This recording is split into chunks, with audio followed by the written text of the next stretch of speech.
24. Where there's a will, there's no way.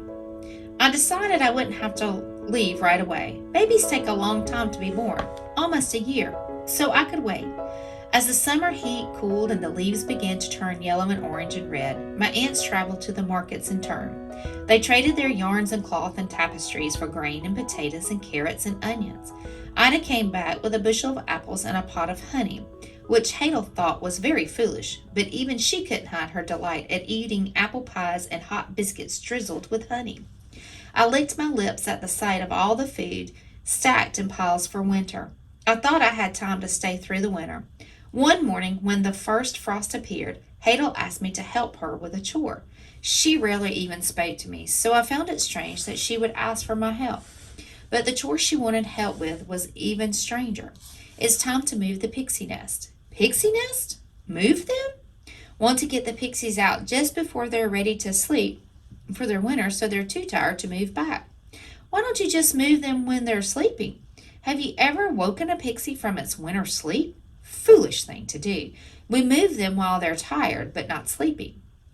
I watched as Hadel hopped around and picked up what looked like nothing more than a decaying log, but when she brought it close, I peeked inside and saw a swarm of pixies crawling around. 100 at least. They yawned and cuddled against each other or wrapped themselves in leaves, feathers, and bits of wool. They didn't seem to notice or care that they were being carried off. If only I had known about this before, I could have moved all the pixies far away from the cottage and the mines. Spring on the mountain would have been a much more pleasant time. Hold this, said Hadel. I will gather others, and you will follow me to where we will leave them.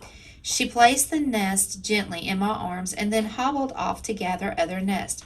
She picked up a bundle of twigs and grass and reached up into the branches of a tree and brought down a tangled mass.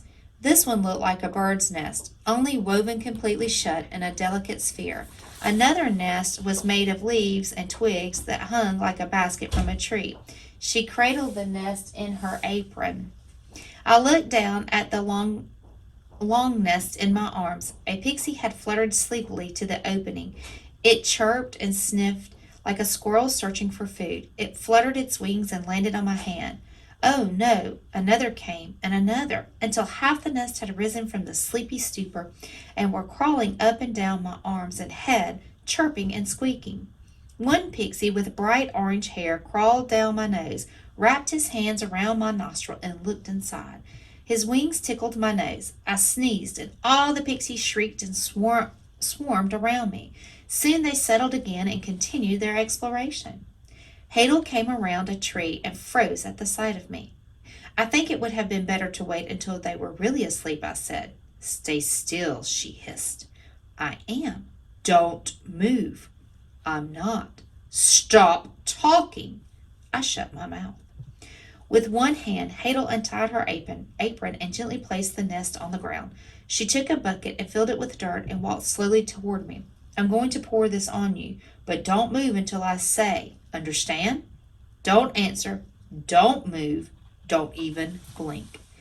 Of course I needed to blink. My eyes burned and my nostrils started to itch. I think I needed to sneeze again, and now my eyes were watering. Hadel walked slowly toward me, painfully slow. Tears ran down my cheeks and the pixies swarmed on my face.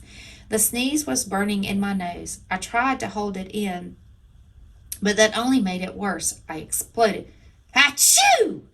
Hadel pounded on me and flipped the bucket on top of me. The dirt poured down my head and face and arms. The pixies scattered and screamed. Hadel took their nest and pulled out the bits of wool and leaves and made a trail for them, leading the pixies away from me to the hollow log. Slowly the pixies calmed, gathering their bedding, and flew back into the nest. As soon as the pixies had settled, Hadel hobbled to me, her wide eyes boring into mine. Has that ever happened before? Of course it had happened before. Pixies were always pestering me. But Hadel already suspected that something wasn't right with me, and I wasn't about to give her any more reason to think so. No, I said. Pixies usually hate me. Do they? She seemed amused. Pixies have always been abundant here. They like shiny things, pretty things, but their numbers seem to be even greater since you arrived, like they smell what they really love. Gold. Gold? I asked, as though I had never heard of this before. Yes, gold. They can smell it from far away and deep down in the earth. They smell it like a wolf smells blood. Robert. She lowered her one big eye right level with mine. My heart was beating very hard in my chest, so I could hear it pounding in my ears. My name isn't Robert, I said quietly. My mother, she didn't ever get to say my whole name before she died. No one ever heard all of it, you see. The only part she said was Rump.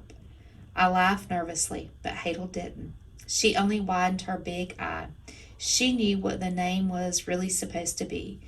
Tears burned in my eyes. I didn't want to cry, not now, in front of Hadel. I held my breath until the burning stopped.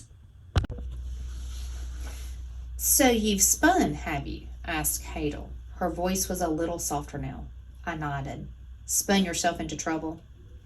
Well, my friend's granny told me that there was a way to get out of it. She said I needed a stiltskin. A stiltskin? Mused Hadel. Yes, I've heard of them. Very rare, mysterious magic. I've never seen one. But yes, maybe. Still, even with a stiltskin, it would be difficult. Is there anything else? Is there any other help for it? Hadel put her knobby hand on my shoulder and pressed down. There's only one thing I know for sure about spinning. I waited, my whole chest expanding with hope. When you get your wool tangled in a knot, only the tangler can get it untangled. And with that, she scooped up the apron of pixie nest and hobbled away. She did not ask me to help. Is something wrong, Robert? You look pale. Ida brushed her hands on my cheek. You didn't eat. Are you ill? Just tired. Too tired to eat?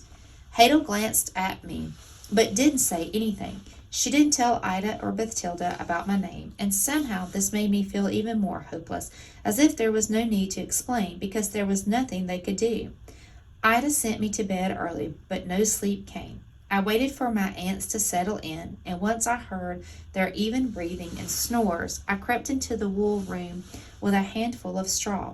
The spinning wheels shone in a sliver of moonlight. I sat down. It was just a bunch of wool in my hands. It was just a bunch of wool. In my hands was straw and wood, plain and totally unmagical. I tried to feel the magic in the air. I lifted my hands and closed my eyes and pictured pushing all the magic away, back into the earth or the sun or wherever it came from. Straw is straw, gold is gold. The straw I hold won't turn to gold. I started pushing down on the treadle, and I fed the straw through the wheel. Straw is straw, gold is gold. The straw turned to gold. I broke off a strand of gold and wrapped it around my finger. I tried it again. Straw, straw, straw, gold. I ripped off the thread and crushed it to a tiny ball. I would not let the rumple overpower me. By my feet was Hadel's wool basket. I took a handful of wool. Maybe straw always turns to gold, but I would spin wool without magic. Wool is dull, wool is old. No dull wool can shine like gold. I spun with raging speed. If I was fast enough, maybe the magic wouldn't have time to work. I saw a gray strand emerge from the wheel. My heart skipped a beat. It wasn't changing. Then the dull gray lightened and shimmered, and before my very eyes, it transformed into a thick, shining thread, stretched tight over the wheel. Gold. There were rocks in my throat. I broke the thread off quickly and jumped away from the wheel, like somehow I had infected it with my curse. I went back to bed with the gold threads wound tightly around my finger, making it numb and tingly. I thought of my mother holding me at birth, whispering my name in my ear. Rumple. Trapped. Tangled. Ensnared. But why? Why would a mother who loved her child bestow such a fate upon him?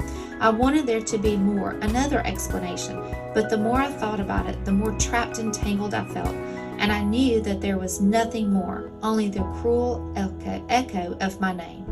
Rumple, rumple, rumple.